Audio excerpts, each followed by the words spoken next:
That's not what this country is about. That's authoritarian. You don't step into families and tell them what they have to learn. That you know better, that their values are wrong. Therefore, the state, the school board has to step in and teach them the right values. That's not what you're here for. If that's what you want to do, then persuade the parents that that's what they should teach their kids. If you can't do that, then I'm sorry, you don't get to use the public schools to do your bidding in that way.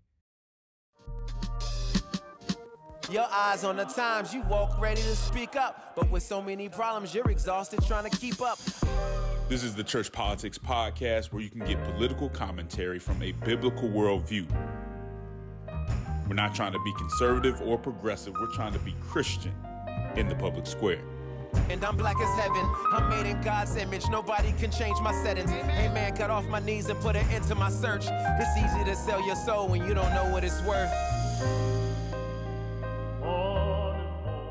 What you know, good, Ann Camp? You're listening to the Ann Campaign's Church Politics Podcast with Justin Gibney, a.k.a. Bishop Cooper's grandson, in the Windy City representative, the baddest brother above the Mason-Dixon line, my play cousin, the Right Reverend Christopher Butler.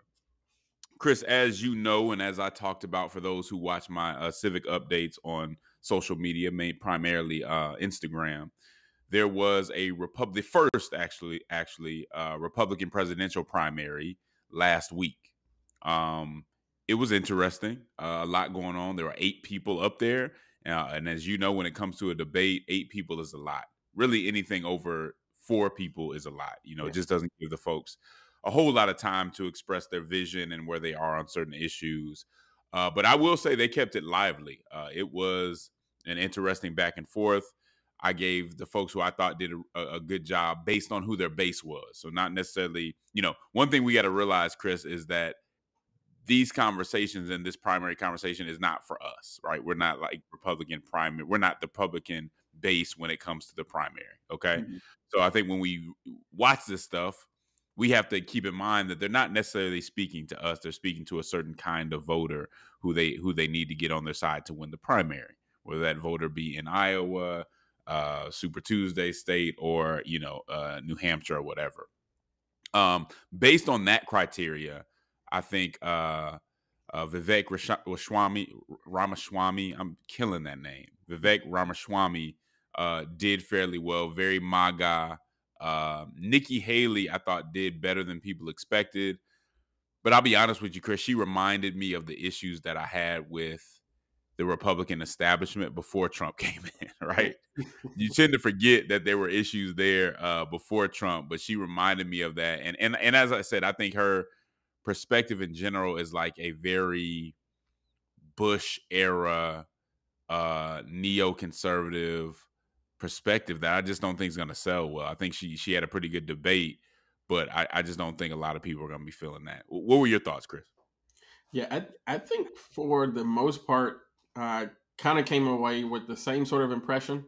I thought Vivek brought the kind of Trumpy energy that, that's hot with the base right now. And so I think that was good. I think that, the biggest surprise for me was what I thought was an underperformance from Chris Christie. I don't think there's a huge, base for him, but similar to what we saw from Nikki Haley, I thought that Christie would have just more moments in terms of the sheer skill of doing, a debate, and he just never really got his footing. So that was a surprise. Other than that, I thought it was pretty much what I anticipated that it would be. And a lot of the fire was focused on Ramaswamy when people thought it would have been focused on DeSantis, because DeSantis still is in that second spot.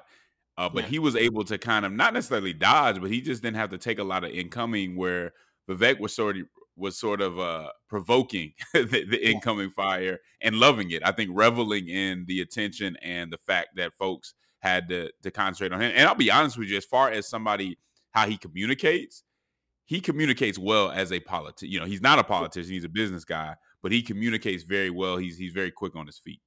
Yeah, he was good in the environment. I thought that folks would lay off of DeSantis a little bit. If I were coaching somebody for that debate, I would have urged them not to give him that much air. Looking at some of the polling, it did seem like he actually benefited from that. But I thought people might sort of look past him just because he's been sort of declining on his own. Yeah, but it seems like somebody might have been able to put in that kill shot, right? Yeah. To kind of finish him off, and that just didn't happen. And as you saw, he held his own, and so he actually has seemed to have risen a little bit or stabilized a campaign that was really hurting. Again, when it comes to Ramaswamy, a whole lot of things to disagree with. It was interesting though, where he stood when it came to Ukraine, and it seemed like he and DeSantis were the only ones saying, "Hey, bro, this blank check stuff does not make sense." And when you look around, a lot of Americans are saying the same thing. I don't. I'll be honest with you. I don't get the blank check. Yeah. We're not really in this, but we are kind of in this. But we are going to just write a blank check as if we don't have other things that we could be Yeah. focusing on. Yeah, I mean, we'll do some other segment about that, but I think that that's one of the biggest questions because it speaks to, this current situation in Ukraine, but it also speaks to just kind of like a kind of geopolitical framework, and the world has shifted more than a lot of people who are in government right now have allowed their policy approach to shift. And I think And that's where I thought Pence and Nikki Haley were just behind the times. And it's not that you have to every time public opinion changes that you have to change. I get that, but not even addressing that people did not feel that was okay. They were still in this yeah, mode where America is this. We stand in this position in the world, and this is what our job always is. And didn't really even recognize that a lot of people are feeling differently. It's not that we shouldn't help people, but there's always other people to help, right? yeah, The thing to me is that we do this because we stand for democracy, to maybe to some extent, but there's also self-interest because there's a lot of places in Africa you could go. There's a lot of other people you could help out. You choose to support certain battles, not just because out of full benevolence, but also out of a self-interest, which I'm not completely against, but we need to admit that and admit that things are changing. We'll have to have a conversation about BRICS and all that maybe next week. But very interesting debate. This stuff is heating up, and you can depend on the Church Politics Podcast folks to keep you up to date with everything that's going on. I want to give a shout out, as always, to our patrons and supporters for supporting us in what we do and how we do it. If you want to support this podcast, if you like the content that we provide, the biblical perspective, but also being as objective as we can when we're looking at political issues, you need to become a patron. So you can go to patreon.com/churchpolitics and you can give so that we can keep doing this. You will also be able to get premium episodes. So every now and then we will come out with premium episodes for those patrons who are giving once a month. The other thing I would say, and Sharda is going to make me say this, is if you're watching on YouTube, please like and subscribe. We need to get some more. We got pretty good numbers elsewhere, but we just started putting it back on YouTube. So we need y'all to like and subscribe so people who like this kind of content can see us. Whew. All right. Now it's time to get to it. So grab your Bible, get your mind right, and prepare to think, not like a Republican, not like a Democrat, but to think like a Christian. Chris, you may or may not know this, but me and my wife love going to concerts. That is our thing. We try to probably go to about 5 or 6 concerts a year. And in the last maybe few years, I've been noticing that almost every concert I go to is run by Live Nation. When they merged with Ticketmaster in 2010, they created what I believe is very clearly a monopoly, a situation where smaller businesses simply cannot compete in the market with them, that they've completely taken over the market. Now, here's the issue with that, Chris. Since the 1890s, we've had laws against monopolies on the books. They are called antitrust laws, namely the Sherman Act. And the reason that we have these laws is because we want to prevent monopolies, because they reduce economic competition and they hurt consumers. They might be good for the money being pulled in by some of these major corporations, but they're not good for consumers. When there's several competitors in a market, prices tend to go down and quality tends to go up. But if you have one large corporation controlling the entire market, no one can come in and compete, and they can charge more without necessarily giving you higher quality goods and services. Competition, when it comes to consumers, is a good thing. Well, just to give you a little bit of a history on this, it was Ronald Reagan who started what some have called the antitrust revolution, where the government that had once aggressively shot down corporate consolidation since the 1890s began to go easy on these mergers between major companies because they said that it made American companies more competitive globally, which might have been true, but it didn't really help American consumers and American workers. They felt that going a little bit easier on their antitrust laws would be okay because the invisible hand of the market would punish the greedy and punish the exploitative. The government, in their opinion, did not need to be as concerned about that because it would be taken care of on the back end, I guess. Well, spoiler alert, Chris, but the invisible hand of the market didn't take care of all of it. So here we are now. We only have about 3 major cell phone companies, 4 major airlines, and two coffin making companies in the whole country. All right. And we pay more for all these products and all those services. Okay. When companies consolidate, they have more power to raise prices, squeeze suppliers, suppress wages, which we've been talking a lot about lately, Chris, and influence policymakers. But before you get too upset with Reagan for starting this antitrust revolution, you should know that the Bushes, the Clintons, not the Clintons, Clinton, and Obama followed suit. They had what you might call a minimalist approach to antitrust enforcement. In other words, they let major corporations run amok at the expense of the American consumer. Now, the New York Times editorial board wrote a pretty good article on this matter that was entitled, "Americans Pay a Price for Corporate Consolidation." And just so you know, when the editorial board gets together and says we need to address something, it's a fairly big deal. Okay. And I got a lot of the information that I just mentioned from that article, so you should check it out. But here's some of the things they said in the article, Chris, and then I'll pass it to you. Starts off by saying across the American economy in industries ranging from air travel to veterinary medicine, big companies keep getting bigger and more powerful. Swallowing smaller rivals has become a widely accepted practice. This concentration of corporate power, however, is neither inevitable nor desirable for the health of the American economy. The Biden administration is embarking on a wide-ranging effort to check corporate power by promoting competition, a stated goal of both parties. And it needs Congress to support its effort with bipartisan legislation. Think of that. It has proposed new rules like a ban on non-compete agreements that prevent workers from changing jobs more freely. It is seeding competition, for example, by investing more than $1 billion to open and expand smaller meat packing plants. And it has taken a tough line on mergers, blocking some big deals, dissuading companies from pursuing others, and even suing to unwind Facebook's 2012 acquisition of Instagram.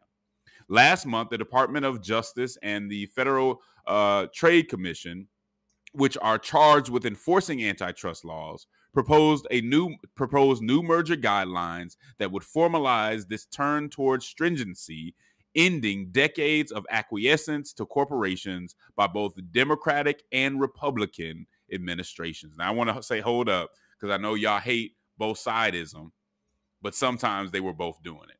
Whether you like it or not, I know it's not good for the narrative, but sometimes that happens. And let me also, before I finish, give a shout out to my favorite commission chair, who is Lena Khan, who when we talk about the Biden administration, I'm not excited about a whole lot of those folks, but she's somebody that I really appreciate what she's doing. So lastly, antitrust authorities, this is how the article starts to end. Antitrust authorities have failed in their, this is the editorial board speaking, antitrust authorities have failed in their responsibility to the American people by assigning to themselves the burden of trying to figure out which mergers may be harmful rather than taking seriously their marching orders from Congress to prevent concentration, right? They're making value judgments. Prevent the concentration is what they're saying. It concludes by saying the United States needs to update its antitrust laws to place stronger limits on corporate concentration and specifically to curb the power of tech companies. Bridging differences between the two political parties won't be easy, but enduring changes in antitrust policy, enduring changes in antitrust policy have always required bipartisan support. What are your thoughts, Chris? Yeah, I'm certainly appreciative of the article from the New York Times. I'm definitely a fan of a lot of what Biden has done, his administration, on these issues. I don't regard it as nearly enough, but they have done more than a lot of previous administrations, and for that, you got to give them some credit. My big issue with this is actually related to that last part of the article that you read. And that's that this is a situation where these administrative folks within the government have exceeded the mandate given them by Congress. These antitrust elements of the government were created with the specific mission just to prevent concentration. Then they took it on themselves with some leadership from folks in the executive. But this idea that they have to think through what kind of concentration is good and what concentration is bad, that was never part of the mandate.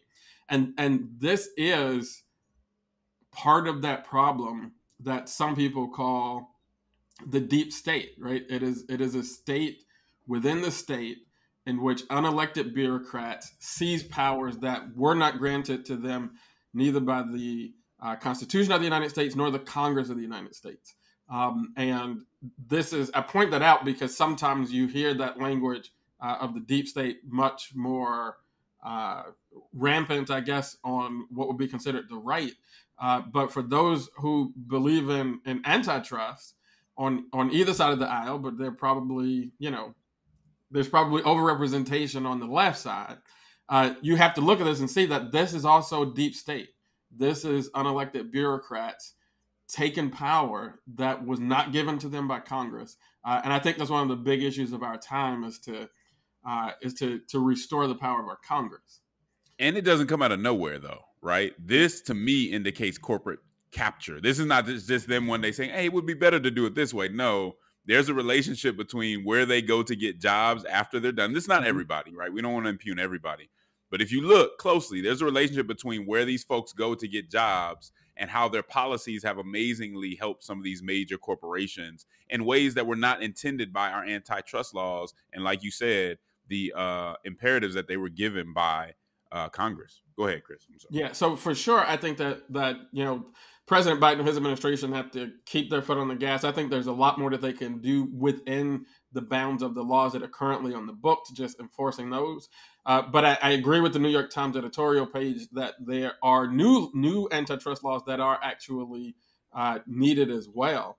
One of the things that this article points out is that a key element of that Reagan antitrust revolution was putting folks on the federal bench who have the same minimalist approach. Right. And the Biden administration, this is another one of those places that just frustrates me because the Biden administration has not done this, primarily because, they're messing around with Senator Dianne Feinstein, who is on that Judiciary Committee.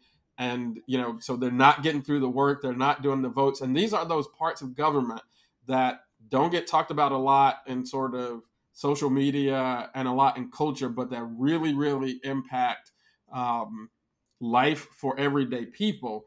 and the ability to get folks to the bench is important, and to make sure that those folks, because this is one of those things that you go to your kind of like Democratic representative, and all of the considerations that they want us to pay attention to,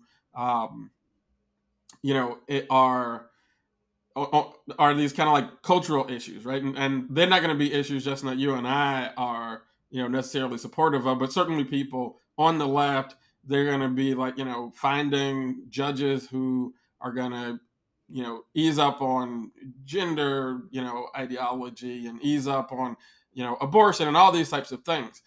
But what the Democrats have been good at doing in the past is finding folks who share those cultural values, but whose economic values are much more reflective of those Reagan economic ideas. And so there's just so much work that we have to do to think through how the nitty gritty of government is impacting our everyday lives, way past kind of like what's on the headlines and the talking points. Yeah. And this is, I'm not one of those people who feels like everything wrong with America is due to capitalism. That's just not my perspective. I think if you look at socialist countries, there's plenty of things that go wrong. There's plenty of reasons not to want government to have that level of control, especially if you don't like who's controlling government, right? Mm-hmm. But one of the things that upset me about folks, especially some Christians who go so hard for capitalism, is they don't tell you about the downsides, right? When you look at this corporate consolidation, when you look at what it's done to wages, when you look at what it's done to just the quality of things that we have and the prices that we pay, nobody says that that's a potential downside. No big capitalist admits that that's a potential downside of capitalism, right? They just talk about the good things. And I've said over and over, anytime a Christian talks about any sort of system, you don't just talk about whether it's better than the alternative. That can be part of the conversation. You also need to talk about where it can go wrong. If you talk to somebody who's a socialist or a capitalist or anything else, and I'm more with G.K. Chesterton on this stuff, I think business and government should balance each other out for the people. But anytime anybody's promoting any of those systems, ask them where that system can go wrong. And if they can't tell you, they are indoctrinated. I don't believe a Christian should be indoctrinated by capitalism or indoctrinated by socialism. We need to be honest and seeing what's helping people. One may be better than the other. I think one is. However, we need to be aware of where they can go wrong. And not enough people talk about that. Take us out, Chris. Yeah, and I think you also have to be cognizant of the kind of like straw man argument, because regulation is not nationalization, right? Like I have friends who are socialist and would love to see a lot of industry in this country nationalized. I don't agree with that. Regulation is not going to break capitalism, right? It's going to make it function better for people. And just look at the inflation numbers. If you want to see what concentration is doing in our economy, from 2020 to 2021, corporate profits contributed 53% of the growth in prices, right? So 53% of the inflation that we saw that really hurt this economy, hurt a lot of people, 53% of it contributed by corporate profits. That's compared to an average of 11% from 1979 to 2019.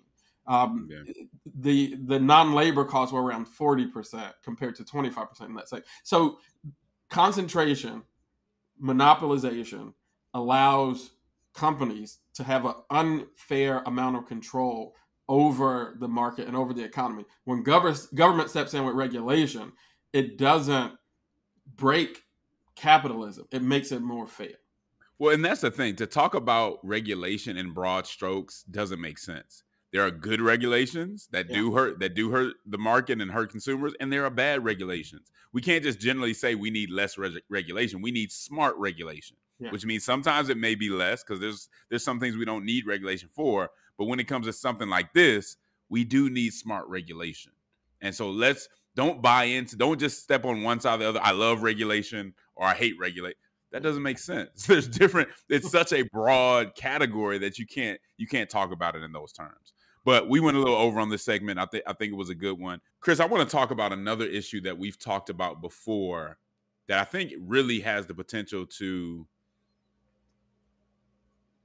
change American politics. This is an issue, and if you look at the folks who are now speaking up, that we should really keep our eye on. Let me read you this, and some of you who've been listening to us for a while will be familiar with this issue. This comes from the Washington Post. A federal judge Thursday denied a request to let Montgomery County parents pull their children out of the classroom when books with LGBTQ characters are read aloud.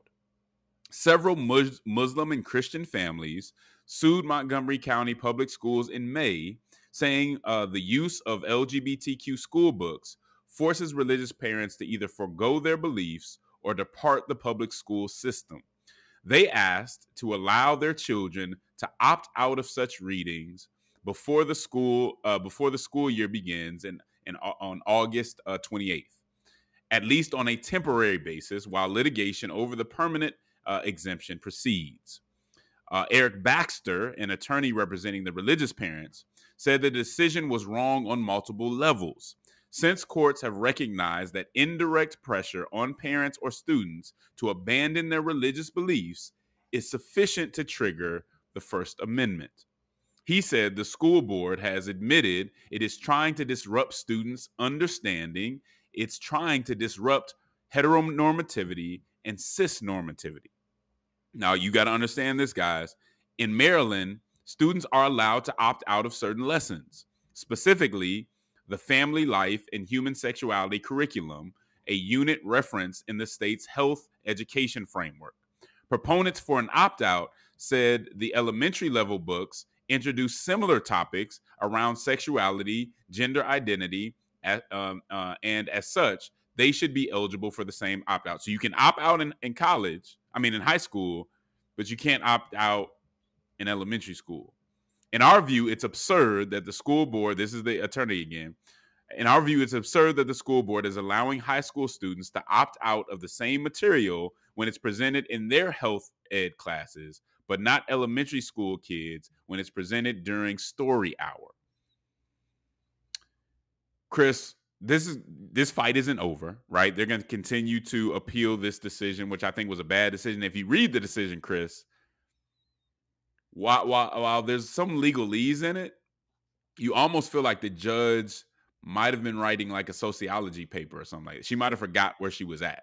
Yep. Maybe she thought she was at Cal Berkeley and she was writing a sociology paper telling the parents how bad their views were.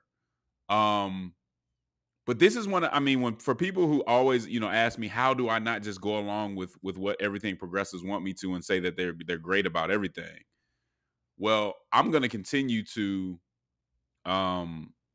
critique conservatives and what they get wrong, and we do that quite a bit here. But that doesn't ever mean that I'm just going to go along with progressives. And here's one of the main reasons why. Progressives really feel like parents don't have to have the right to step in when it comes to education and say what they want their children to be exposed to and not exposed to. They really feel like that's their decision as the experts, as the professionals, to make for you and your family. And I keep saying this, I'll say it over and over again, that is a third rail for most parents in America. That not even have to be religious parents. If the left is going to hold to that, where they think they know what's better for your kid than you do, they're going to have some serious problems. So this upsets me.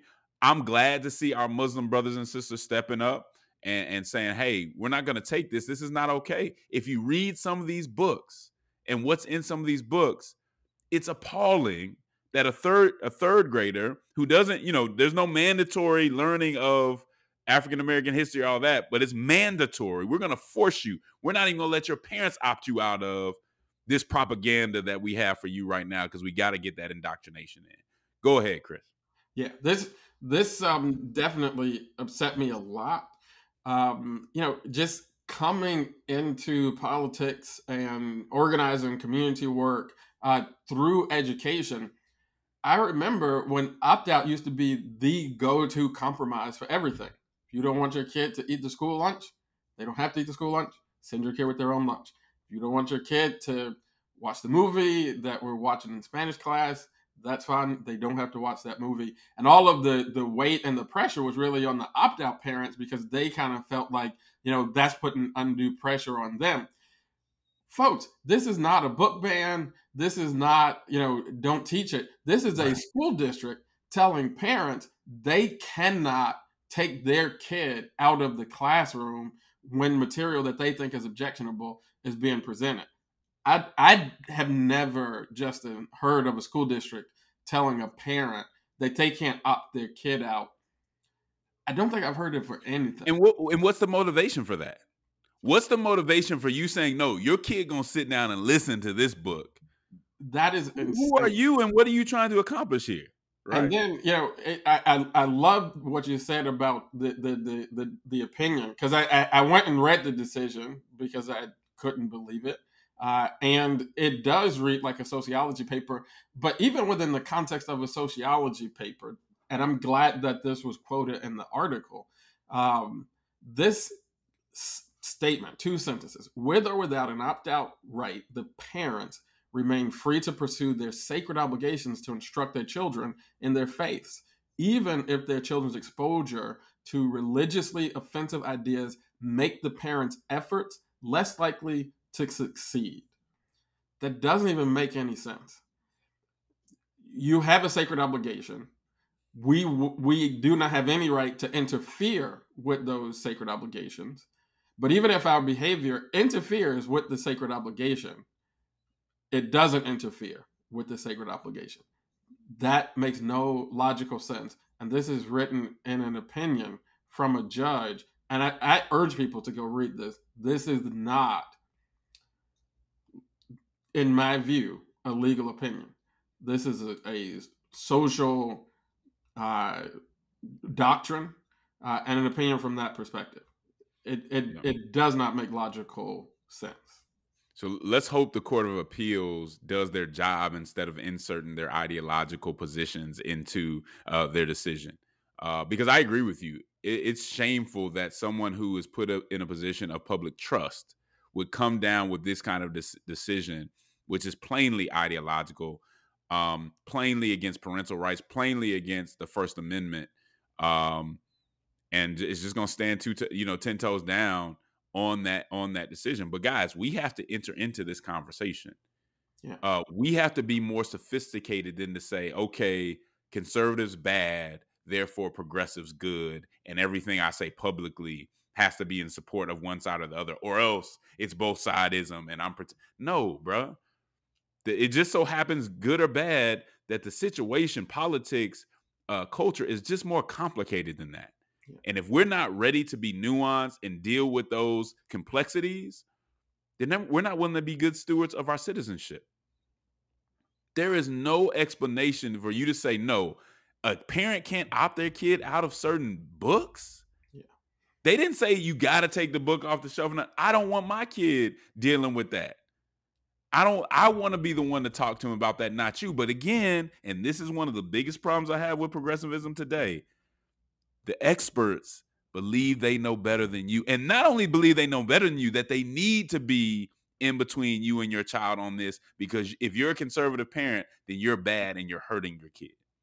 Yeah. That's what's behind this whole thing. We need to be here to step in because you're going to teach them the wrong thing. Yeah. And Chris, real quick, that's authoritarian, dude. Completely. That's not what this country is about. That's authoritarian. You don't step into families and tell them what they have to learn. That you know better, that their values are wrong. Therefore, the state, the school board has to step in and teach them the right values. That's not what you're here for. If that's what you want to do, then persuade the parents that that's what they should teach their kids. If you can't do that, then I'm sorry, you don't get to use the public schools to do your bidding in that way. Sorry about that, Chris. Go ahead. No. Just to kind of like close the circle here, you started saying that we should keep our eyes on this because it's something that has the power to reshape politics. And I think that's 100% true. I urge people who are in the progressive coalition on the left side of the aisle to understand that you are making conservatives, because this is not something that is coming only from conservative-leaning parents. And I watched personally, just in the trajectory of a lady who I used to write with about a lot of different education issues, who was, who checked off very many of the progressive boxes. And I saw her move, and literally moved from Chicago on this issue of parental rights. And if you read now, she's very involved in kind of like more conservative politics and political circles. And that's just anecdotal. But I do think this issue has the power to push folks who would otherwise be in a more progressive coalition completely out of the coalition, because that's how much people care about their kids. Yeah, exactly. You start playing with people's kids, you're in trouble. And let me end by saying this. As an organization that talks a lot about civic pluralism, I think the right has some serious issues with civic pluralism. I think there is some xenophobia, and there's this idea that the majority culture should control everything, whether that comes from Christian nationalism or just, other things. I don't think they get pluralism.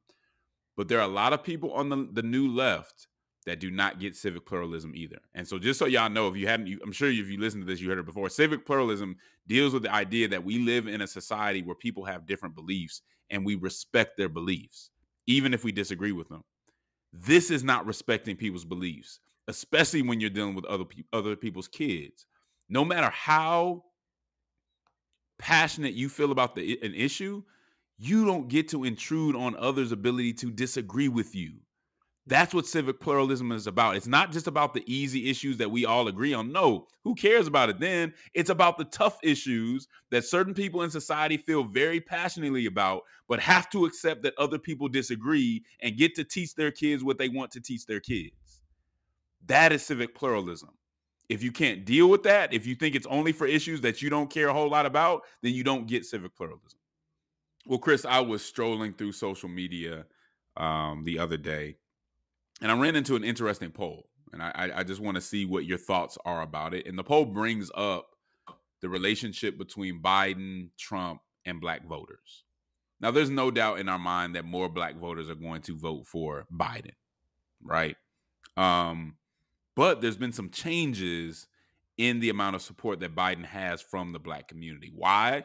We can have that discussion. But according to a Fox News poll, this was a poll conducted from August 11th to the 14th. It was over 1,000 registered voters. In 2020, Biden, and this was also reported by Fox News at the time, in 2020, Biden had 91% of the black vote. They supported him. As of now, he has 61%. So that's a 30% loss. When it comes to Trump, in 2020, according to Fox News' analysis, he had 8% of the black vote. Now Trump has 20%. I'm not exactly sure what accounts for that change. I'm not exactly sure that's obviously a good change. But I want to kind of think about what could have made, what could be at the heart of this change in number? Because especially one for Biden, a 30-point drop is a big deal. Now, we're going to assume this is an accurate poll. I don't have any reason not to think that it is, because they reported when it was 90, right? Now they're reporting when it's 61. What are your thoughts when you see a poll like this, Chris, and what it could mean? Number one, I think that anybody who wants to question the validity of the polling because of the source, I can tell you, I did an analysis in the 1st Congressional District with and I had a lot of data because I was running for Congress. We procured that data. And if you look at Chicago, city of Chicago, 1st Congressional District, the Chicago South Suburbs, and you look at the election in 2020, you would see very deep blue. But if you change your analysis to trend, and we actually looked at 2016, 2018, and 2020, and you change the analysis to trend, the whole congressional district, saving the northernmost part that includes Hyde Park County, University of Chicago, the whole district is deep red. So this idea that Black voters are slowly moving away from the Democratic Party is a real idea, and I think that there are a number of reasons for this. We talked about in the last block some of the stuff that's happening in education and in schools. I think, especially for Black men, the progressive sort of coalition has just failed to develop a lexicon that speaks to kind of like community wealth building and family wealth building, as opposed to only talking about safety net and those types of things. I think that safety issues in terms of community safety and the approach of progressives to defunding police, going soft on crime. I think all of these things are combining, not so much to move people toward Trump, but to move people away from the Democratic Party and the Democratic coalition. It seems to me, and I think you have some really good points there that need to be investigated kind of over time. It seems to me one thing this points out is Trump bad may not be enough. Yeah. Right? Like the Democrats just saying how terrible he is may not be enough to keep people, because you can it's like the boy who cried wolf almost. Like you can overstate something. It's like, dude, you need more. You need a positive agenda that people actually believe. Yeah. And part of the problem that I think the Democrats have is this something that I think they were talking about on Rising and maybe some other spots too, is the corporatist wing of the Democratic Party controls pretty much everything still. Yeah. And so it's hard to balance that with the party of the people narrative. Now, whether people really are in love, whether all these Black people are really just in love with Trump or they're just fed up with the status quo is a question, that I can't answer right now. But if I'm a Democratic strategist, I'm thinking we got to do something about this. Yeah. Because this bleeding is not going to get better. And I think the party has gotten lazy in how it leans on the same narratives, which have been fruitful now. Let's be honest. For about 3 decades, the narrative has been very fruitful, or more than that. It's been very fruitful. And it's not, the narrative's not completely untrue. The Republican Party has some very serious race issues. Donald Trump absolutely has blown some dog whistles. So we're not letting them off the hook at all, because I think that's real. However, you're gonna have to articulate more. Like you said, it can't just be about a safety net. Sometimes people want to hear something different to secure their vote. But go ahead. Yeah, and it's like you alluded to. I think it's a big problem heading into the election, because at the end of the day, when you go to a presidential election, a lot of people in mainstream media love to talk about the idea of swing voters and independents. But when you look at a lot of the research, suggests that there are not a lot of real, genuine swing voters and independents. Most voters have at least a lean. And elections are first a base game. And the African American vote is a key part of the Democratic voting coalition. And if you lose in a tight election, like this election is currently polling, if you lose a few votes here and there, it can cost you the election. And with this Trump bad thing, the other part that a lot of social science and political science tells us is that when people become, sort of angry and really turn on the system, most of the time that kind of approach, that kind of disdain for the process, leads to inaction, right? And so even if folks don't go vote for Donald Trump, if they simply just don't show up to vote for Joe Biden, that's bad in the election. So This is a big deal. I started talking about this to Democrats in Chicagoland right after the 2020 election.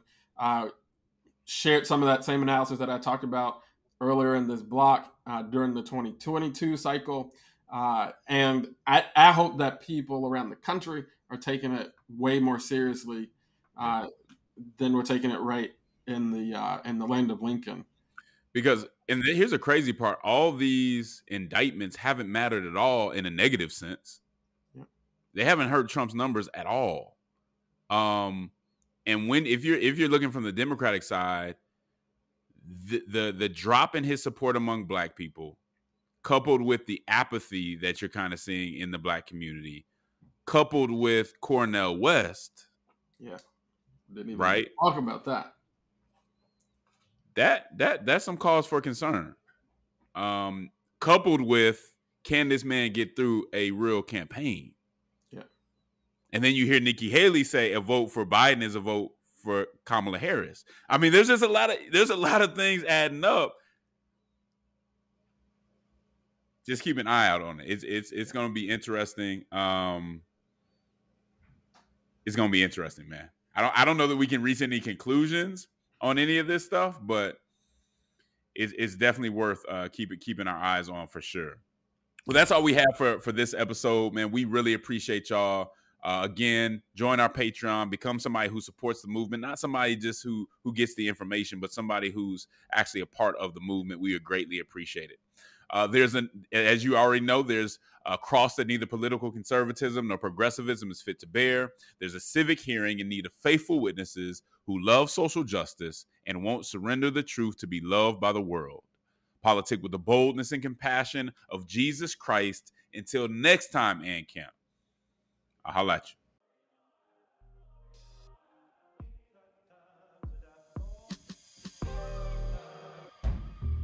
Dear Lord.